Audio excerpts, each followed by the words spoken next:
예, 여러분 안녕하십니까. 1982일 되는 미국 대사관 친미 시민들의 행동입니다. 어제 그저께 용산 대통령실에서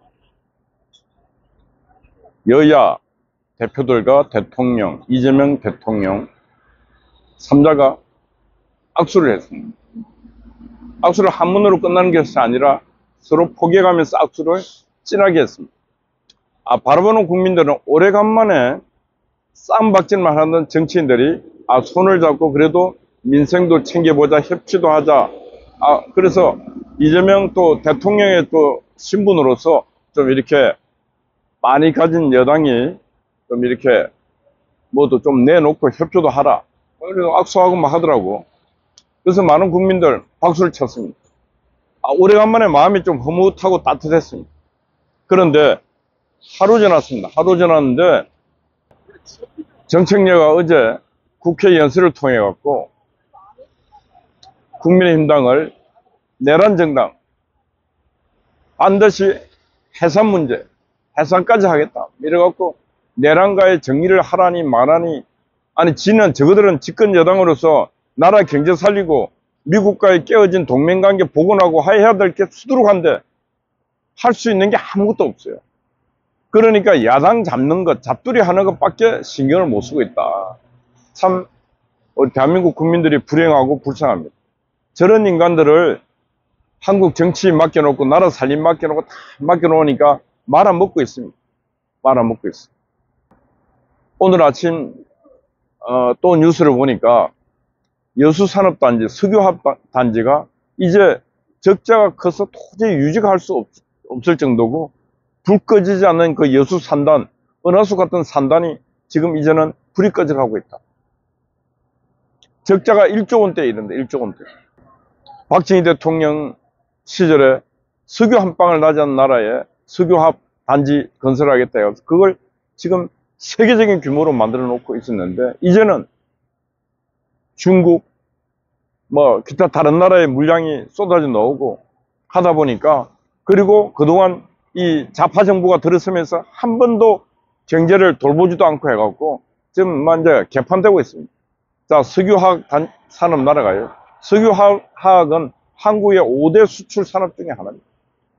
반도체, 자동차, 기계, 석유화학. 근데 이제 석유화학 점으로서 문 닫아야 연 1조씩 적자가 나는데 어떡하겠습니까? 그 다음 자동차도 이제 더 이상 현대자동차 배불러서 노조들이 연봉 억대씩 받는데 맨날 데모하고 파업하고, 그러니까 현대자동차는 미국 가서 생산하는 게 생산성도 높아요. 월급도 작아요. 노조들 파업 안 해요. 얼마나 좋습니까? 기업하기 천국이 미국입니다. 미국으로 가요. 다 가.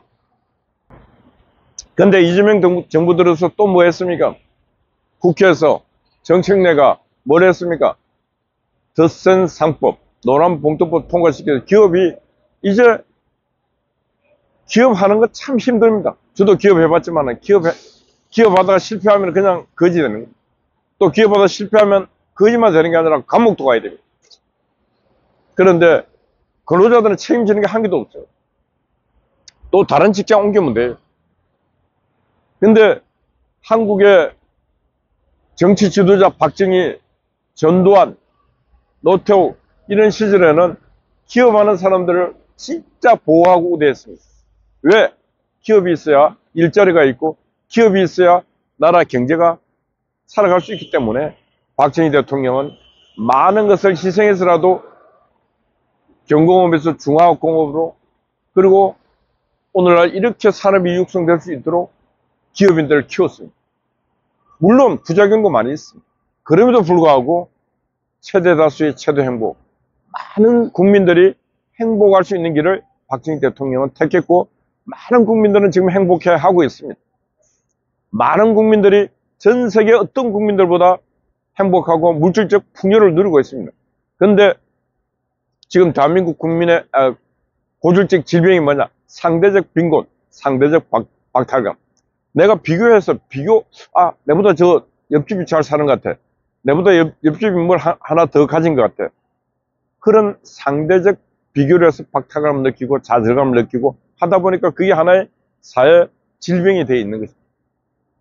그러나 전반적으로 놓고 보면은 이 대한민국처럼 위대한 나라가 없습니다. 이 위대한 역사를 창조한 민족이 없습니다. 세계 사회도 없습니다. 세계 모든 경제학자들이 한국의 이 위대한 경제 기적, 빛나는 문화, 진짜 이거 연구해서 노벨상에 도전해야 될 만한 가치가 있는 나라가 바로 한국입니다. 이런 위대한 나라를 선배 정치인들, 선배 기업인들이 만들었는데 지금 민주당이 또 까먹고 있습니다. 민주당만 들었었다 하면은 부채가 들었습니다. 부채가 늘어납니다. 이재명이가 400조 늘었어요. 400조. 지금 문재인이가 400조 늘었는데 이재명 정부 시절에 한 500조 더 늘 것 같아요. 500조. 왜? 돈 벌 줄 모르니까. 저 사람들은 벌 줄 모르고 쓸 줄밖에 없어. 그걸 다른 말로 뭐라 하는지 압니까? 약탈 경제라, 약탈 경제.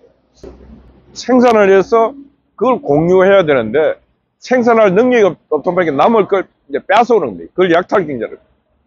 가진 자가 뺏고. 그래서 밑돌 뺏어 윗돌 고우고 뭐 하여튼 뭐 이런 식으로 조사모사 식의 경제를 하고 있기 때문에 나라 희망이 없다. 그리고 그들도 압니다. 이재명 그리고 정청래 이들도 야 이거 어떻게 해야 되는가. 일단은 뭐 당장 목에 걸린 게 내년 선거니까 내년 선거에 이기고 보자. 그래서 일단은 그 국민의힘당 지방자치단체장들 이거 수사해서 이것도 조지고 지금 국회의원들도 지금 특검이 소환 조치를 하는데 어떤 소환이냐. 그때 국회의 본회의장 안 간 사람들 다 소환한대. 그 국민의힘당 제가 한 가지 말합니다. 병신들아. 그럴 때 당당히 안 가야 돼. 끌려 불려가는 순간에 너희들 끝나는 거야. 저 김장한 목사님 봐. 안 가잖아. 김장한 목사님. 응? 김장한 목사님을 딱 강제로 끌고 가는 순간에 대한민국 끝납니다. 왜? 손혜원 목사 구속시키고 또 김장한 목사까지도 끌려가는 순간에 대한민국 자유민주주의는 끝났고 그 왜 끝났는가? 바로 헌법이 보장한 종교의 자유. 자유민주주의 국가의 제일 중요한 게 뭐냐? 종교의 자유입니다. 신앙의 자유. 그 신앙의 자유를 부정하는 그 나라는 그게 독재 공산주의밖에 없는 것입니다. 그래서 그때는 트럼프가 본격적으로 트럼프 한국 내정 간섭이 아니고 한국에서는 내가 일전에 말했던 대로 혁명과 숙청이 진행되고 있는데 지금 한국은 깊숙한 공산혁명이 진행되고 있다고 트럼프가 말할 겁니다. 그리고 우리는 이 한국과 더 이상 동맹관계를 유지할 수 없어. 모든 것을 단절한다. 이 선언이 트럼프가 저는 분명히 하리라 보고 있습니다. 왜? 김정한 목사님하고 트럼프하고는 아주 라인이 좋습니다. 옛날 문재인 트럼프 1기 때 문재인하고 트럼프를 연결시켜준 분이 김정한 목사님. 이 특검 있는 인간들은 그런 걸 몰라요. 그러니 하고 싶은 대로 해. 또 정청래가 누굽니까? 반미주의자 아닙니까? 미국 조져. 그리고 저 국회 지금 있는 국회의원들 중에 반미주의자들 많잖아요. 그 조국 혁신이라는 게 그건 누굽니까? 무슨 중연인가? 우리도 미국에 그냥 관광 비자 와서 여기서 영어 가르치고 하는 학원 가서 그런 거 다 조사해서 우리도 그걸 외교 카드로 쓰자. 이런 미친 발언을 하고 있습니다. 그 놈의 아들이 미국 국적을 갖고 있는 새놈이. 진짜 한심해요. 반미주의자들이 반미하면서 꼭 하는 짓은 뭐냐. 미국 가서 혜택을 다 누립니다. 그럼 미국이 그런 놈들 가만두겠습니까, 이제? 인민국에서 그런 거 다 잡아갖고, 한국으로 보내든지, 제3국으로 추방하든지 해버려야 돼.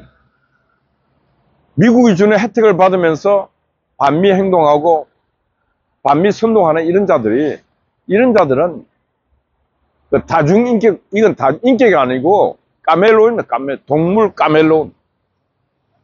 이런 자들이 한국에 지금 너무 많기 때문에, 한국에 지금 윤리, 도덕, 정치 질서 이런 것들이 안 서고 있는 것입니다.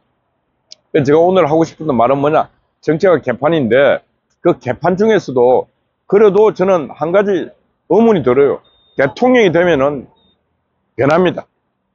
과거의 이재명과 대통령 이재명은 틀립니다. 그래서 뭔가는 좀 더 뭔가 주어진 임기에 남기고 싶은 것이 인간의 그 어떤 욕망이고 바람입니다. 근데 나는 그래요. 이재명 대통령 임기 때 그래도 뭔가 나라를 잘 한번 이끌어 보겠다는 생각을 갖고 있는 것 같아요. 그래 해야 되고. 그런데 정책내는 안 그런 것 같아요. 정책내는 지가 거대 여당을 거머쥐고 지 꼴리는 대로 지 하고 싶은 대로 하고 있는 것 같아요. 그리고 말하는 것도 보면 완전 깡패 두목 같아요. 옛날에 미 문화원 정거에서 뭐 사자폭탄 들고 가고 하는 그때 그 심정으로 지금 여당 대표하고 있는 것 같아요. 그래서 뭔 얘기냐? 이재명 대통령 말도 우습게 이제 보는 것 같아요. 왜? 또 이재명 대통령하고 원래 그 여당 대표를 박찬대 세우려고 했잖아요. 그리고 저 기념우표 만들 때도 정책내 놓고 박찬대만 뒤에 있어요. 그러니 이제 정책내가 속으로 그런 것 같아요. 그래, 네가 대통령이야? 나는 내가 권력을 다 잡고 있어.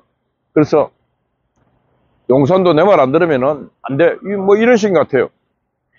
그래서 어제 그저께 대통령이 그렇게 신신당부를 했으면은 하루 아닙니까? 하루면 국회 가서 적어도 국민의힘당 국회의원들과 국민이 바라보는 자리에서 대통령이 했는 말을 깡그리 무시하는 그런 발언은 안 할 거 아닙니까? 그런데 지금 정책내를 보면은 하룻밤 사이에 그 대통령이 한 말 다 무시하고 지 말 하고 있어요. 지 말. 그러면은 그때 대통령 앞에서도 장동 얘기하고 악수를 하지 말았어야지. 그래서 저는 오늘 제가 질문 던집니다. 정책내가 대통령인가? 질문 던집니다, 제가. 정책내가 대한민국 대통령인가? 그래도 예의가 있어야 돼, 예의가.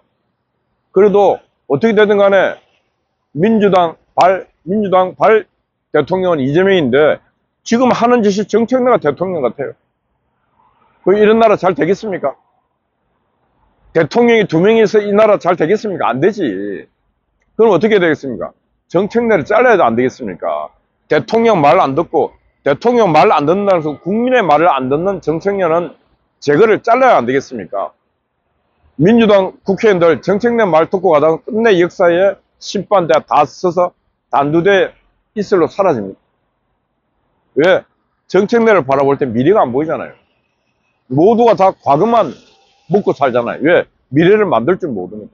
미래를 말할 줄 모르니까 다 과거만 먹고 삽니다. 과거 역사 문제. 얼마 전에 그 독립관장 김영석 관장 그 할아버지를 어떻게 보면은 대한민국의 오늘의 영광, 오늘의 해방, 오늘의 자유 누구 때문에 있습니까? 연합국들이 그 일본군을 격파하고 히로시마와 나가사키에 원자폭탄을 터뜨리면서 일본이 항복했.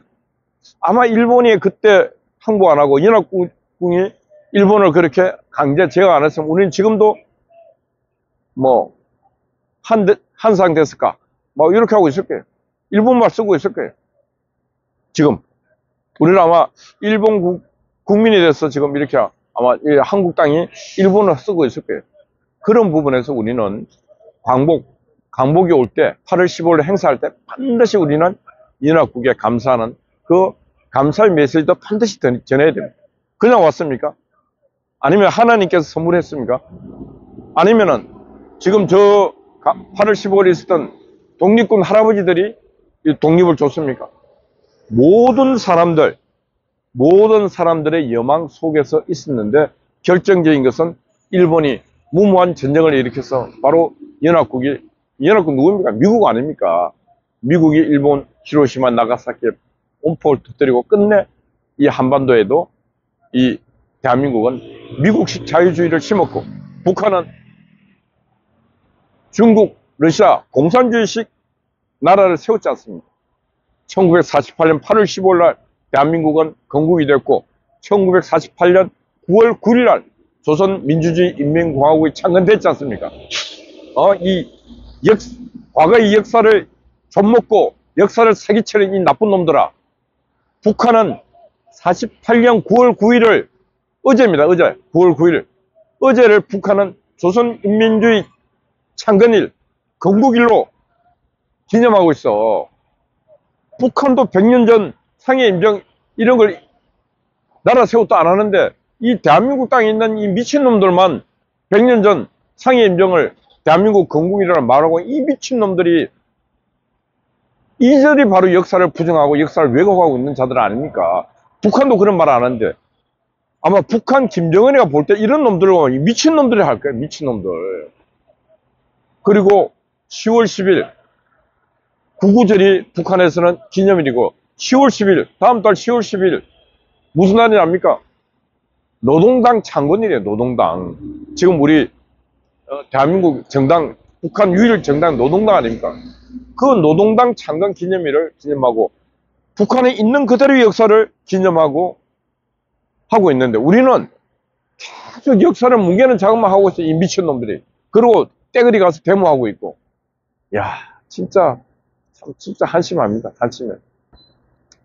저는 어떻게 보면은 윤석열 대통령이 엄청나게 원망스럽고 이런 부분 하나하나 정리할 수 있는 시간도 있었고 할 수도 있었는데 아니 어떻게 보면 준비되지 않는 계엄이죠. 하나 또 지금 이재명도 맨날 재판 받으러 가다가 이제 결론이 났건데 참 이것도 하느님의 뜻인지 참 안타깝지만은 그렇습니다. 그래서 지금 오늘 말씀 주제는 정청래가 제가 볼 때 대한민국 대통령 같아요. 그래서 정청래가 대한민국 대통령인가? 이게 오늘 제목입니다. 정청래가 대한민국 대통령인가? 저 질문 국민 모두가 지금 이런 질문을 던질 만한 시점이고 지금 던져야 돼요. 그리고 우리가 계속 민주당을 해서 이재명 정부를 향해서 얘기를 해야 됩니다. 왜 대통령 말이 하나도 유효하지 못하는가? 왜 정청래 말만 유효하게 진행되고 있는가? 당신 이재명이 대통령인가 물어봐야 돼요. 이재명이 대통령인가 정청래가 대통령인가?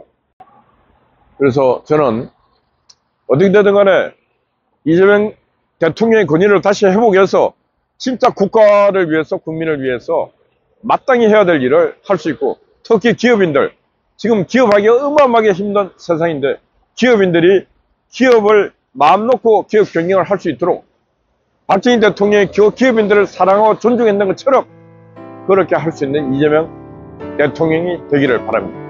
예. 어제 낮부터 우리 한각기님이 또 초소를 지켰습니다. 우리 송화재 변함없이 초소를 지키고 있습니다. 우리 미경님, 파워 아웃스파이 통키 여러분들 파이팅입니다. 감사합니다.